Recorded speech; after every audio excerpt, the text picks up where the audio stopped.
वर्तिका study centre में आपका स्वागत है। आज के सेशन का पहला जो क्वेश्चन है, निकट दृष्टि दोष से पीड़ित एक व्यक्ति को यह दोष दूर करने के लिए किस लेंस या दर्पण का उपयोग करना होता है। तो निकट दृष्टि दोष को दूर करने के लिए अवतल लेंस का प्रयोग करना होता है।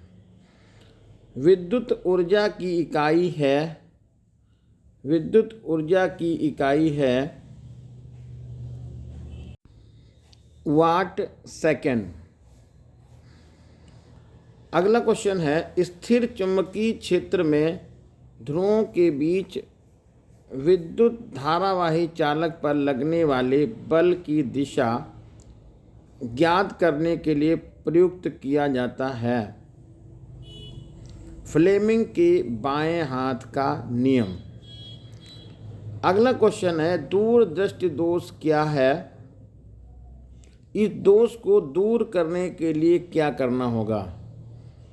दूरदृष्टि दोष, इसमें दूर की वस्तुएं स्पष्ट दिखाई देती हैं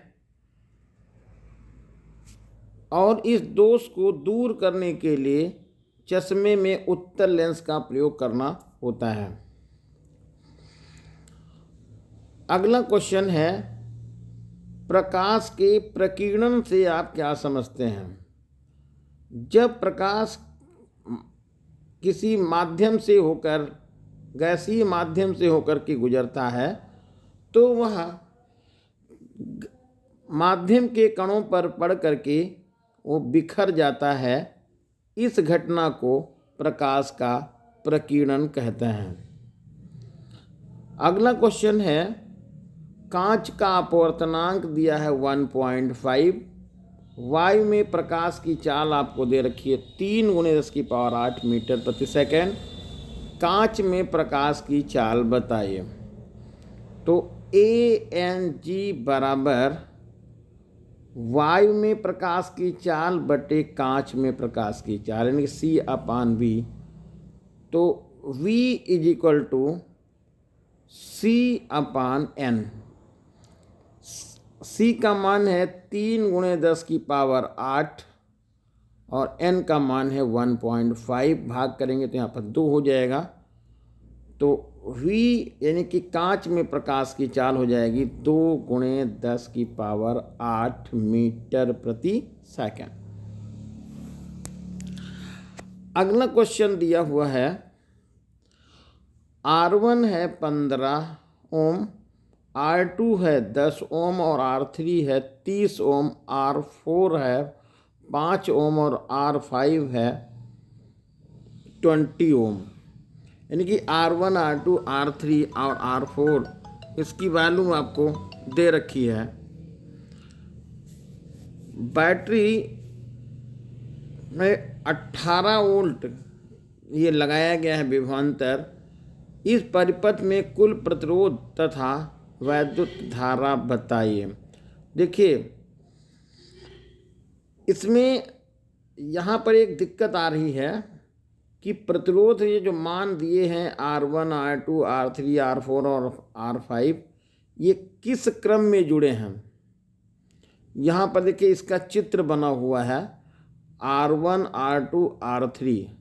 तो ये तीनों तो समांतर क्रम में जुड़े हैं और फिर R4 और R5 ये समांतर क्रम में जुड़े हुए हैं। तो पहले R1 + R2 + R3 इनका जो मान समांतर क्रम में निकालेंगे तो ये बन जाएगा 1/R बराबर 1/15 + 1/10 + 1/30। ये लघुत्तम हो जाएगा हमारा 30। ये 2 + 3 + 1, 3 2 5 और 1 6, तो 6/30 हो जाएगा। 30 6 से काटेंगे तो 5 हो जाएगा। तो R बराबर आपको पता चल जाएगा 5 ओम। यानी इन तीनों प्रतिरोधों का मान कितना हो जाएगा, 5 ओम। अब यहाँ पर जो है, ये दोनों जो प्रतिरोध दिए हुए हैं R4 और 5, ये भी समांतर क्रम में जुड़े हैं। तो इनका जो मान होगा वो 1/r बराबर 1/5 प्लस 1/20। लघुत्तम जाएगा 20, ये हो जाएगा 5 चौके 20 प्लस 20 से करना 20, तो 5/20 हो जाएगा, काटेंगे तो 4 हो जाएगा। तो अगला जो मान हो जाएगा वो हो जाएगा आपका ये R का मान 4 ओम। अब इनको क्या करेंगे, जो ये वाला मान निकला था और जो यहाँ पर ये मान आया है, ये था आपका 5 ओम और ये आया था 4 ओम।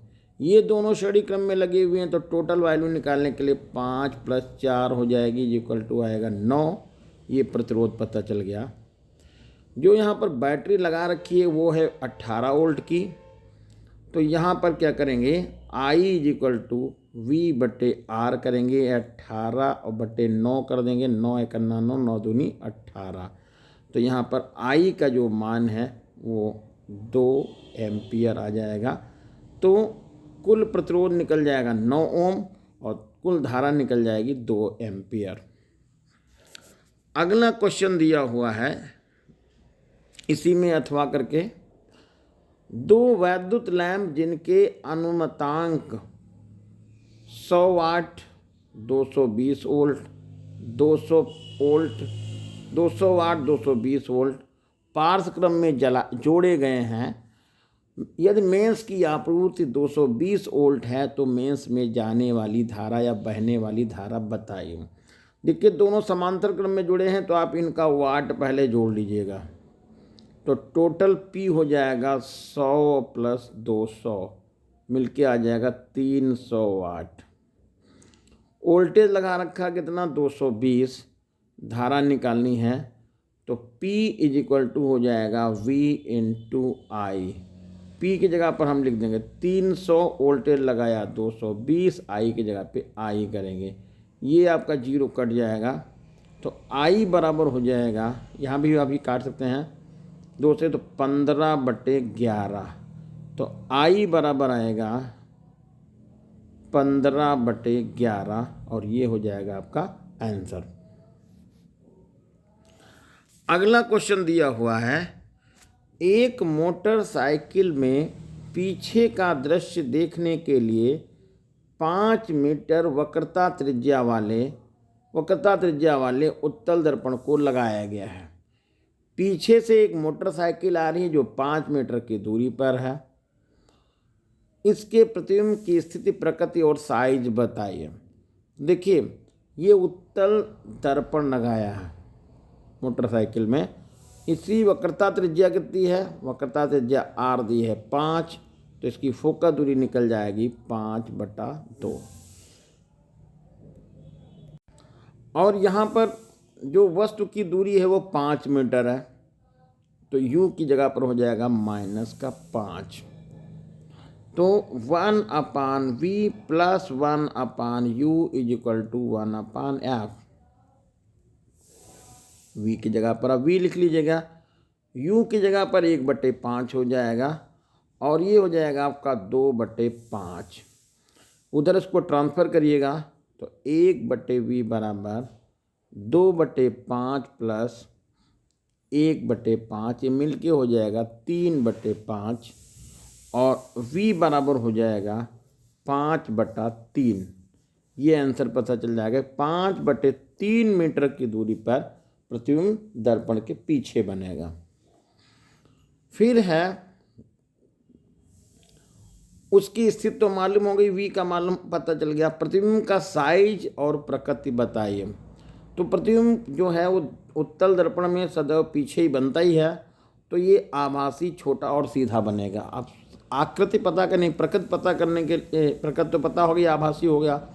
साइज पता करने के लिए यहाँ पर आप लिखते हैं OI/O = -V/U। I की जगह पर हमको I की वैल्यू पता नहीं है। वस्तु का साइज यहाँ पर देखिए, तो फिर ऐसा कर लीजिए M ही निकाल लीजिए, M = -V/U। V की वैल्यू आई है जो वो आप यहाँ डाल दीजिएगा, u की वैल्यू आप लिख देंगे 5, आप इसको डिवाइड कर देंगे और जो आंसर मिलेगा आवर्धन क्षमता का वही आपका आंसर पता चल जाएगा। अगला क्वेश्चन दिया हुआ है, एक उत्तल लेंस की फोकल दूरी 15 सेंटीमीटर है और 30 सेंटीमीटर पर रखी वस्तु का प्रतिबिंब कहाँ पर बनेगा।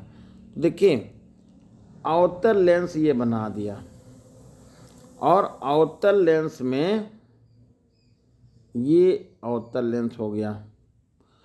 अवतल लेंस पे 15 सेंटीमीटर की दूरी पर वस्तु रखी तो u बराबर हो जाएगा -15। नहीं सॉरी, ये यहाँ फोकस दूरी दे रखी है, अवतल लेंस की फोकस दूरी f बराबर है -15 सेंटीमीटर और 30 सेंटीमीटर की दूरी पर वस्तु रखी, u बराबर हो जाएगा -30। v आपको पता करना है। तो फार्मूला क्या होता है, 1/v -1/u = 1/f। इसमें मान डाल देंगे तो 1/v माइनस, ये माइनस माइनस प्लस हो जाएगा, 1/30 हो जाएगा बराबर माइनस का 1/15 होगा। तो अगली लाइन में जब लिखेंगे तो 1/v बराबर -1/15 माइनस 1/30, एलसीएम जाएगा तो पूरा 30 हो जाएगा, 15 दूना 30 हो जाएगा और माइनस का 1 बनेगा ये, तो माइनस का 3/30 होगा, भाग करेंगे तो हमारा 10 आंसर आ जाएगा। तो v बराबर हो जाएगा -10 सेंटीमीटर। तो प्रतिबिंब कहाँ बनेगा, वस्तु की तरफ 10 सेंटीमीटर की दूरी पर बनेगा। लेंस द्वारा आवर्धन क्षमता निकालनी है, m = v/u। v और u का मान चिन्ह सहित डालेंगे, v का भी मान डालेंगे माइनस में, u का भी मान माइनस में डालेंगे और आंसर आपका निकल जाएगा।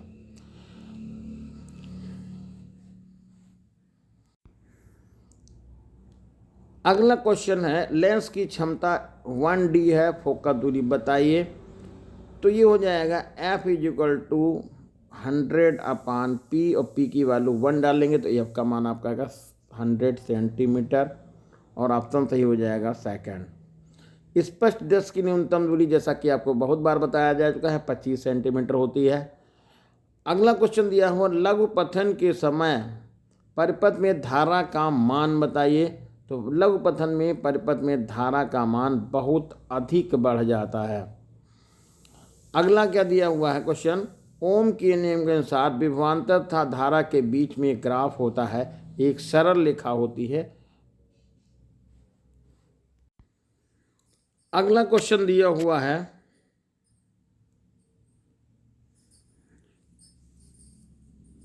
प्रकाश वायु में 1.5 अपवर्तनांक के कांच की प्लेट में प्रवेश करता है, कांच में प्रकाश की चाल बताइए। निर्वात में प्रकाश की चाल दे रखी है, इसी वीडियो में अभी हमने आपको बताया है। तो ये v निकल जाएगा 2 × 10⁸ मीटर प्रति सेकंड। नेत्र लेंस की समंजन क्षमता से आप क्या समझते हैं। तो नेत्र लेंस द्वारा फोकस दूरी को समायोजित करने की क्षमता को समंजन क्षमता कहते हैं। अगला क्वेश्चन दिया हुआ है, किसी वैद्युत बल्ब के तंत्र में 0.5 एम्पीयर की धारा 10 मिनट तक प्रवाहित होती है, परिपथ में वैद्युत आवेश कितना होगा। तो यहाँ पर I दिया हुआ है, टाइम दिया हुआ है, ये मिनट में है, इसको 60 से मल्टीप्लाई करेंगे तो 600 सेकंड हो जाएगा। Q = होता है I × T, I की जगह पे 0.5 लिख देंगे और टाइम लिख देंगे यहाँ पर हम 600 सेकंड। दशमलव हटा के 0 ले जाएंगे, दशमलव यहाँ से कट गया है और ये 5 × 30 हो जाएगा। तो 30 के आगे हम लगाएंगे 1 0, तो 300 कूलाम आवेश आ जाएगा।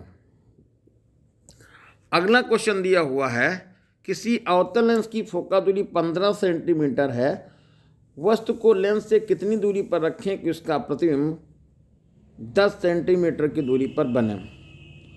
तो देखिए यहाँ पर अवतल लेंस की फोकस दूरी f = -15 सेंटीमीटर दिया हुआ है। प्रतिबिंब कहाँ पर बना, v = अवतल लेंस में प्रतिबिंब सदैव वस्तु की तरफ ही बनता है। तो ये हमारा बन जाएगा कि माइनस का 10 सेंटीमीटर।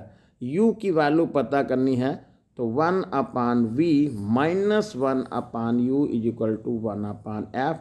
v का मान आपको 10 सेंटीमीटर के रूप में दिया हुआ है तो 1/-10 लिख देंगे, और ये माइनस माइनस प्लस हो जाएगा, नहीं तो यहाँ तो या तो प्लस आप लिख लीजिए तो 1/u हो जाएगा बराबर -1/15 हो जाएगा। हल करके u का मान आपको पता हो जाएगा। निकटस्थ दोष से आप क्या समझते हैं? अच्छा, उसका इसमें आवर्धन भी पूछा गया है, तो आवर्धन निकालने के लिए सीधा फार्मूला बनता है m is equal to v/u। v और u की वैल्यू डालेंगे और सीधा आपका आंसर मालूम हो जाएगा। अगला क्वेश्चन आता है निकटस्थ दोष से आप क्या समझते हैं, इसे किस तरह से दूर किया जा सकता है? तो निकटस्थ दोष को किसे कहते हैं? आँख में, यानी कि यदि किसी व्यक्ति को नज़दीक की वस्तुएं स्पष्ट दिखाई देती हैं और दूर की वस्तुएं स्पष्ट दिखाई नहीं देती हैं, तो ऐसे दोष को हम क्या कहते हैं? निकटस्थ दोष कहते हैं। और इसको दूर करने के लिए चश्मे में अवतल लेंस का प्रयोग किया जाता है। अगला क्वेश्चन है किसी स्मॉल एल तथा अनुप्रस्थ क्षेत्रफल ए के तार का प्रतिरोध 4 ओम है। इसी पदार्थ के किसी अन्य तार का प्रतिरोध क्या होगा जिसकी लंबाई को L/2 अनुप्रस्थ क्षेत्रफल को 2a कर दिया जाता है? देखिए यहाँ पर फार्मूला जो बनता है वो R is equal to ρL/a होता है। दूसरा जो इसका R का मान कितना दिया हुआ है? R का मान 4 ओम दिया रखा है, तो हम ऐसे लिख सकते हैं ρL/a का मान कितना आ रहा है? 4, समीकरण नंबर 1 हो गई है। दूसरा है यहाँ पर पदार्थ यही है तो रो की जगह पर हम रो लिख लेंगे। लंबाई को L/2 कर दिया गया है, L/2, और अनुप्रस्थ क्षेत्रफल को डबल किया गया है तो 2a हो गया है। इसका प्रतिरोध पूछा गया है, तो यहाँ पर देखिएगा ρL/a, इसको हम लिख देंगे कितना? R, और R का मान कितना दिया है? 4, तो ये हो जाएगा 4/4, 2 और 2 का गुणा करेंगे 4 हो जाएगा, तो ये कैंसिल होकर कितना हो जाएगा? प्रतिरोध 1 ओम हो जाएगा। अगला क्वेश्चन है 4 ओम प्रतिरोध से प्रति सेकंड 400 जूल ऊष्मा उत्पन्न होती है, सिरों के बीच में विभवांतर और धारा का मान बताइए। तो H is equal to I² R into T. तो H का यहाँ पर जो मान है वो 400 हो गया है, I² हमको पता नहीं है, और R का मान है 4 और टाइम हो गया 1 सेकेंड। इसको डिवाइड करेंगे तो ये आपका 100 हो जाएगा, तो I² इज इक्वल टू 100, तो I इज इक्वल टू हो जाएगा 10 एम्पियर।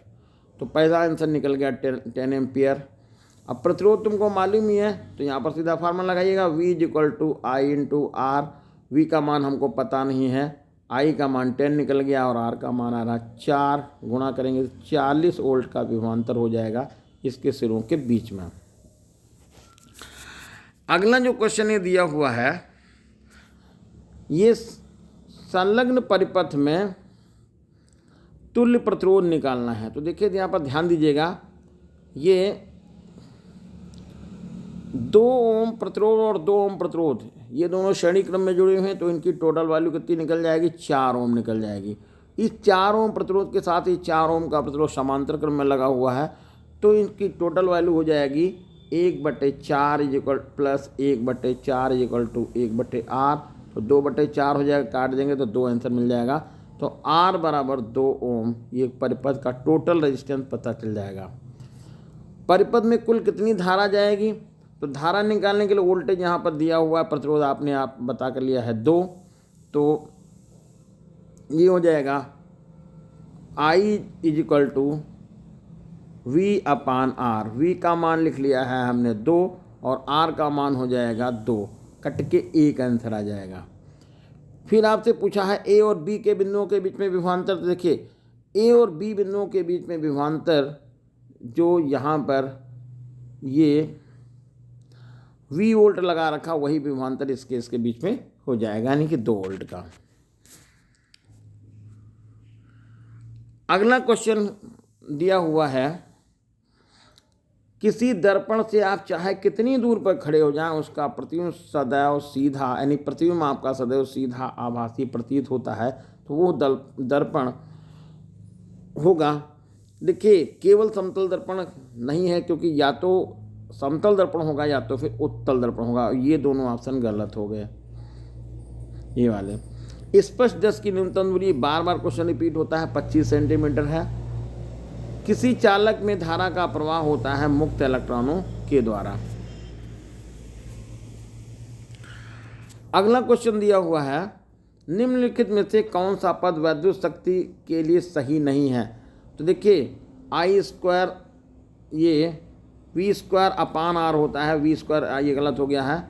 I² सही निरूपित करता है, तो वैद्युत शक्ति के लिए देखिए P बराबर V × I होता है, और सब गलत हो गए। तो इस तरह से हमारा ऑप्शन नंबर 3 सही होगा और ये सब तीनों गलत हो जाएंगे। अगला क्वेश्चन दिया हुआ है, वैद्युत बल्ब में 220 वोल्ट के जनित्र में 0.5 एम्पीयर की धारा बह रही है, बल्ब की शक्ति बताइए। तो फार्मूला बनता है P = V × I। V की जगह पर 220 लिखो, I की जगह पे 0.5 लिखे, 10 - I 0 कटा दीजिए, तो ये 22 और 10 का गुणा हो जाएगा 210 वाट, सॉरी 110 वाट, आंसर ये बन जाएगा। फिर है, लेंस की क्षमता से आप क्या समझते हो। लेंस द्वारा प्रकाश की किरणों को मोड़ना या फैलाना लेंस की क्षमता कहलाता है। उसकी फोका दूरी 10 सेंटीमीटर, जिसकी फोका दूरी 20 है, तो P = लिख देंगे 100/F, और 100 की जगह पर 100 F का मान 20 डिवाइड कर देंगे तो 5 हमारा आंसर निकल जाएगा। फिर है, स्नेल का नियम बताइए। तो स्नेल का नियम होता है sin I बटे sin R = N2/N1, या इसको हम N लिख देंगे। अगला क्वेश्चन आता है कि स्पष्ट कीजिए कि तारे क्यों टिमटिमाते हैं। देखिए तारे इसलिए टिमटिमाते हैं कि तारों की हमसे दूरी बहुत अधिक होती है, और बीच में जो माध्यम होता है वो क्या होता है, वेरिएबल होता है, परिवर्तनशील होता रहता है। नहीं, वो उसमें परिवर्तन होने की वजह से हमारी आँख पर जब प्रकाश इसका पहुंचता है तो हमें दिखता है कि प्रकाश उस तारे का दिखता है, जब नहीं पहुंचता है तो हमको नहीं दिखता है। इसलिए लगता है कि तारा जो है कभी प्रकाश आ रहा है कभी नहीं आ रहा है, तो टिमटिमाते हुए नजर आता है। अगला क्वेश्चन आ रहा है, किसी प्रिज्म द्वारा श्वेत प्रकाश के वर्ण विक्षेपण का चित्र बनाइए और एक रंग के लिए आपतन विचलन कोण को भी निरूपित कीजिए। देखिए जैसे ये हमने एक प्रिज्म बना लिया है, और प्रिज्म ABC पृष्ठ बना लिया, AB पृष्ठ हो गया। इससे एक किरण हमने इसमें प्रकाश की डाल दी, तो जब ये प्रकाश की किरण दूसरे पृष्ठ से निकलेगी तो 7 रंगों में डिवाइड हो जाएगी। कितने रंगों में डिवाइड हो जाएगी, 7 रंगों में डिवाइड हो जाएगी। और यहाँ पर बैंगनी रंग का जो प्रकाश होगा, बैंगनी रंग की जो रेज होगी वो नीचे की तरफ होगी, और लाल रंग की किरण सबसे ऊपर की तरफ होगी। और विचलन जैसे दिखाना होगा तो विचलन के लिए हम ऐसे कर लें, देखो ये रेज गई इधर निकल गई, और ये ऐसे किरण जाएगी और इसको पीछे ऐसे बढ़ा देते हैं, तो यहाँ पर जो कोण बनता है वो विचलन कोण कहलाता है। फिर अगला क्वेश्चन आ रहा है, समांतर क्रम में जोड़े गए प्रतिरोधों का तुल्य प्रतिरोध बताओ। तो समांतर क्रम का जो फार्मूला बनता है 1/R = 1/R1 + 1/R2 + 1/R3 होता है। अगला क्वेश्चन आ रहा है, तांबे के तार का व्यास दिया हुआ है और उसकी प्रतिरोधकता यानी कि विशिष्ट प्रतिरोध दिया हुआ है। 10 ओम का लंबा तार है, 10 ओम का प्रतिरोध बनाने के लिए कितने लंबे तार की जरूरत पड़ेगी। ये तार के व्यास को दुगना कर दिया जाए तो प्रतिरोध के अंतर पर क्या प्रभाव पड़ेगा। देखिए यहाँ पर व्यास दिया है तो त्रिज्या निकाल लेंगे तो हो जाएगा 0.5/2 × 10⁻³ मीटर। थोड़ा कैलकुलेशन ध्यान रखिएगा, फिर से मैं बता रहा हूँ कि व्यास दिया है तो त्रिज्या निकाल लेंगे 0.5/2 × 10⁻³ ये मीटर हो गया है। प्रतिरोधकता है, विशिष्ट प्रतिरोध दिया हुआ है, रो बराबर 1.6 × 10⁻8 ओम मीटर दिया हुआ है। आर का मान यहाँ पर जो दिया है वो 10 ओम दिया हुआ है। आर का मान कितना है 10 ओम। तो आपको लंबाई निकालनी है तो फार्मूला बनता है R = ρL/A। अब आर का भी मान पता है, रो का भी पता है, लंबाई निकलना, ए का की जगह पर आप लिख देंगे यहाँ पर पाई आर स्क्वायर। तो हमारा दोबारा फार्मूला ऐसे भी लिख सकते हैं, R is equal to rho L upon pi R square. तो ऐसे गुणा भी कर सकते हैं, rho into L is equal to pi R square into capital R. क्या लिखेंगे, rho into L is equal to capital R गुणे पाई आर स्क्वायर। तो एल की वैल्यू निकालनी है, तो rho R into pi R square upon rho. इनमें सब में बारी बारी से आप मान डाल देंगे और तुरंत आंसर पता चल जाएगा। अब ये व्यास का यहाँ पर क्या करेंगे, फिर कहा है यदि व्यास को दुगना कर देंगे तो प्रतिरोध पर क्या प्रभाव पड़ेगा। देखिए फार्मूला बनता है R is equal to rho L upon A. यहाँ पर व्यास को दूना करेंगे तो त्रिज्या भी दूनी हो जाएगी, तो व्यास को दूना करेंगे तो त्रिज्या भी दूनी हो जाएगी, तो 2R का होल स्क्वायर बनेगा। तो प्रतिरोध आपका बटे 4 हो जाएगा, यानी पहले का जो प्रतिरोध होगा 10 ओम है, उसका ये बटे 4 हो जाएगा। तो 10 ओम का बटे 4 आ जाएगा, तो 2.5 ओम आंसर निकल जाएगा। अगला क्वेश्चन आता है, विद्युत चुम्बकीय प्रेरण से आप क्या समझते हैं। जब किसी वैद्युत परिपथ में चुंबकीय फ्लक्स में परिवर्तन होता है तो उसमें प्रेरित विद्युत वाहक बल उत्पन्न होता है। यह घटना विद्युत चुम्बकीय प्रेरण कहलाती है। फिर अगला जो क्वेश्चन दिया हुआ है, ये परिपथ दिया है और परिपथ में आपसे पूछा गया है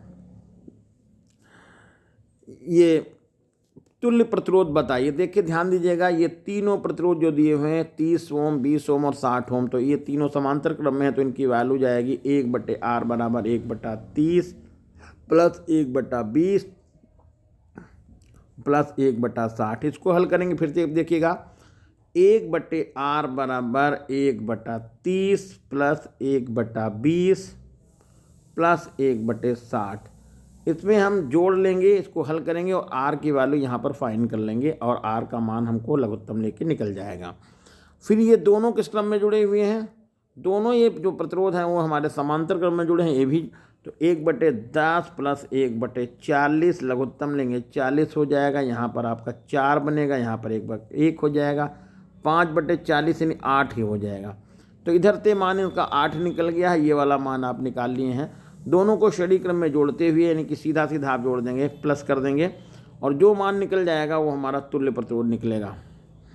परिपथ में धारा का मान बताइए, तो 12 वोल्ट की यहाँ पर बैटरी प्रतिरोध आपने निकाल ही लिया है। I is equal to V/R, V का मान आप 12 लिखेंगे और R का मान जो भी निकाला है वो भी डालेंगे और सीधा आपका आंसर मिल जाएगा।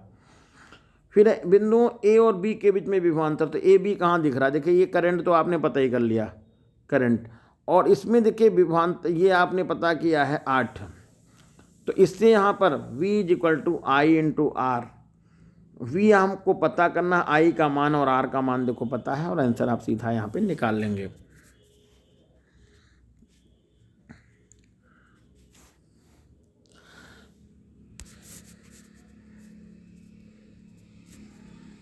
अगला क्वेश्चन देखिएगा,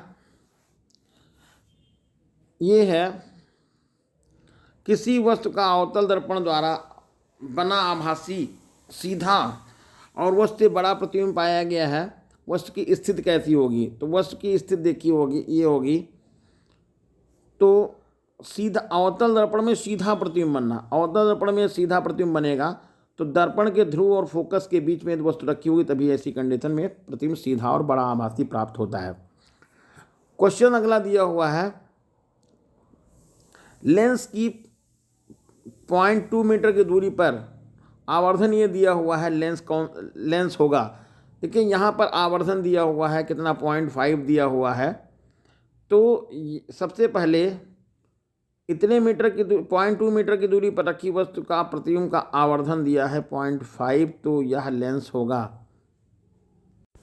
तो इसमें देखिए यहाँ पर U की वैल्यू दे रखी है -0.2 मीटर और V हमको पता नहीं, आवर्धन यहाँ पर दिया हुआ है। तो इससे यहाँ पर सबसे पहले करेंगे M is equal to V/U। M का मान यहाँ पर 0.5 डालेंगे और v की वैल्यू हमको पता नहीं, u की जगह पे माइनस का 0.2 करेंगे, इसको हल करेंगे, v की वैल्यू निकाल लेंगे।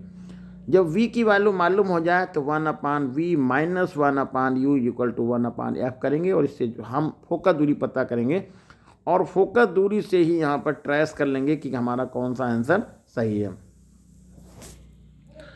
अगला क्वेश्चन दिया हुआ है, स्वस्थ आंख के लिए दूर बिंदु कौन सा होता है? स्वस्थ आंख का दूर का बिंदु होता है अनंत। अगला क्वेश्चन जाता है, चंद्रमा से देखने पर आकाश का रंग कैसा दिखाई पड़ेगा? आकाश का रंग काला दिखाई पड़ेगा, और ऑप्शन नंबर जाएगा 3rd। फिर अगला क्वेश्चन आ रहा, उत्तल दर्पण और फोकस के बीच में स्थित वस्तु के प्रतिबिंब की स्थिति एवं प्रकृति बताइए। देखिए, उत्तल दर्पण में वस्तु कहीं भी रखी हो, उत्तल दर्पण में उत्तल दर्पण और फोकस के बीच वस्तु बनती है, उत्तल दर्पण और उसके फोकस के बीच वस्तु के बने प्रतिबिंब की स्थिति। तो प्रतिबिंब की स्थिति देखिए यहाँ पर ही बन रहा है, तो यहाँ वस्तु उत्तल दर्पण के आगे कहीं पर रखी होगी। तो ऐसे देखिए, इसके हम बता देते हैं, ये उत्तल दर्पण हो गया, ये इसका मुख्य अक्ष हो गया, इसका फोकस हो गया है, ये इसका वक्रता केंद्र हो गया है, ये F हो गया, ये C हो गया। यहाँ पर यदि हम कोई वस्तु रख देते हैं, ऐसा किरण गई, ये कहाँ से होके जाएगी? ये होके जाएगी फोकस से, ऐसे निकल जाएगी। एक किरण को हम प्रकाशीय केंद्र वक्रता केंद्र से गुजारेंगे तो ये दोनों किरण यहाँ पर मिलेंगे, यहाँ पर छोटा सीधा और आभासी प्रतिबिंब बन जाएगा। अगला क्वेश्चन दिया हुआ है, एक वस्तु का उत्तल लेंस द्वारा पर्दे पर 3 गुना बड़ा प्रतिबिंब बनता है। यदि वस्तु और पर्दे की स्थितियां आपस में बदल दिए जाएं तो आवर्धन कितना हो जाएगा? तो आवर्धन जस्ट आपका 1/3 हो जाएगा, कि कोई u और v में रिलेशन चेंज हो जाएगा, u जो होगा वो v हो जाएगा, v होगा वो u हो जाएगा। तो आवर्धन का जो फार्मूला बनता है m = v/u होगा, और अगली कंडीशन में यही हो जाएगा u/v, और आंसर आपका हो जाएगा 1/3। अगला क्वेश्चन है, एक धारावाही तार किसी चुंबकीय क्षेत्र में गति कर रहा है, धारावाही तार चुंबकीय क्षेत्र में गति कर रहा है, परंतु तार में प्रेरित विद्युत वाहक बल उत्पन्न नहीं हो रहा है, ऐसा कैसा संभव है? तो एक धारावाही तार किसी चुंबकीय क्षेत्र में गति करता है, परंतु तार में प्रेरित विद्युत वाहक बल उत्पन्न नहीं हो रहा है, तो ये ऐसा किस दशा में संभव होगा? तो ये तार चुंबकीय क्षेत्र की दिशा में गति कर रहा होगा, चुंबकीय क्षेत्र की दिशा में तार को गति कराएंगे तो फिर उसमें विद्युत वाहक बल प्रेरित नहीं होगा। अगला क्वेश्चन जाता है कि निकट दृष्टि दोष वाला 20 सेंटीमीटर दूरी पर वस्तु को रख करके पढ़ सकता है। 25 सेंटीमीटर दूरी पर पुस्तक को रखकर पढ़ने के लिए कौन सा और कितनी फोकस दूरी का लेंस लगाएंगे? तो यहाँ पर u की वैल्यू कितनी जाएगी? -25 जाएगी, और v की वैल्यू हो जाएगी -20। इसमें आप फार्मूला लगाएंगे 1/v minus 1/u equal to 1/f।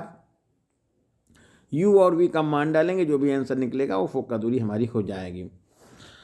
अगला क्वेश्चन दिया हुआ है, प्रिज्म कोण ए का मान दिया हुआ, अल्पतम विचलन कोण 38 अंश दिया है, पदार्थ का अपवर्तनांक आपको निकालना है।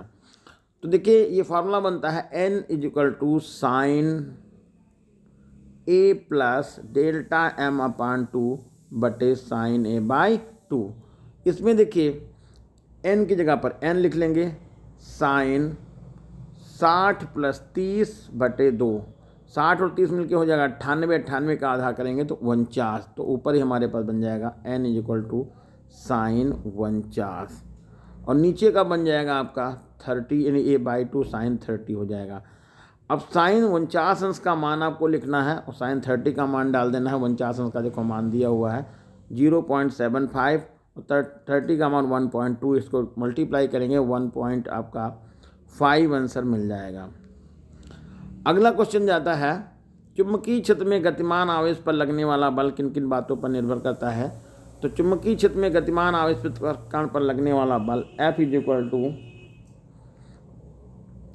QVB sin थीटा, ये होता है आवेश और चाल, चुंबकीय क्षेत्र, और चुंबकीय क्षेत्र और जो उसका वेग होता है उसके बीच के कोण पर डिपेंड करता है। अगला क्वेश्चन आता है, कि 20, 25, 30 ओम के प्रतिरोध 3 हैं, उनको श्रेणी क्रम में और समांतर क्रम में जोड़ा जाएगा तो तुल्य प्रतिरोध कितना जाएगा। तो श्रेणी क्रम में जोड़ेंगे तो R इक्वल टू हो जाएगा 20 + 24 + 30, 20, 24 और 30 जोड़ करके जितना भी मान आएगा वो हमारा आंसर चला जाएगा। फिर समांतर क्रम में जोड़ेंगे तो 1/R इक्वल टू होगा 1/20 + 1/24 + 1/30 और इसको हल करेंगे आंसर भी मिल जाएगा। अगला क्वेश्चन है, किसी परिपथ में 5 एम्पीयर की धारा 8 सेकंड तक प्रवाहित होती है, इस समय अंतराल में कुल कितने इलेक्ट्रॉन निकलेंगे। तो I इक्वल टू Q/T या Q equal to I × T, Q equal to I × T। I का मान यहाँ पर 5 है, टाइम दिया है 8 सेकंड, तो 5 × 8 ये मिलकर हो जाएगा 40 कूलाम। Q कितना हो जाएगा 40 कूलाम, 40 कूलाम हो गया। अब यहाँ पर Q इक्वल टू यानी कर लेंगे, ये 40 लिख लेंगे, नंबर ऑफ इलेक्ट्रॉन निकालने हैं और 1.6 × 10⁻⁻19 से इसको गुणा कर लेंगे और सीधा ये हमारा आंसर निकल जाएगा। N इक्वल टू जो भी होगा उसको लगा लेंगे। फिर कह रहे हैं यदि परिपथ का प्रतिरोध 20 ओम है तो उत्पन्न होने वाली ऊष्मा बताइए। तो उत्पन्न होने वाली ऊष्मा जो होगी वो H इक्वल टू होती है I² R × T। I का मान आपको पता है और I का मान 5 हो गया है, तो 5 × 5, R का मान 20 हो जाएगा, टाइम लिख लेंगे 8, गुणा करके आप आंसर लिख देंगे। इस तरह से आपको आंसर पता चल जाएगा। ये था आज का सेशन, उम्मीद है आपकी समझ में आया होगा। थोड़ा सा मेहनत करिएगा, कोई और बात है तो आप कमेंट करके हमको बताइएगा। धन्यवाद।